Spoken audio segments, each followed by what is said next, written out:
of a better defense coming in from Deus Volt.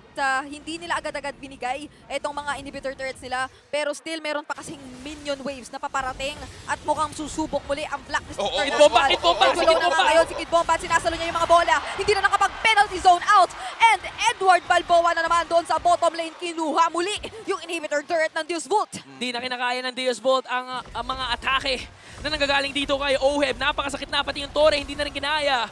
Dahil tutumba na, bukas na ang base ng Deus Volt. Gitna na lang ang natitira, 5 miyembro, buhay pa rin.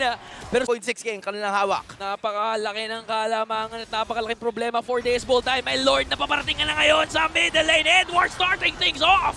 Na-force na agad ang Netherrealm mula dito kay Hoy! Sunset Lover. Pumasok na naman si Kid Bomba pero sinagot ng Blessing of the Moon Goddess. Kid Bomba will fall once more at mukhang si Carvin na ang isusunod nila.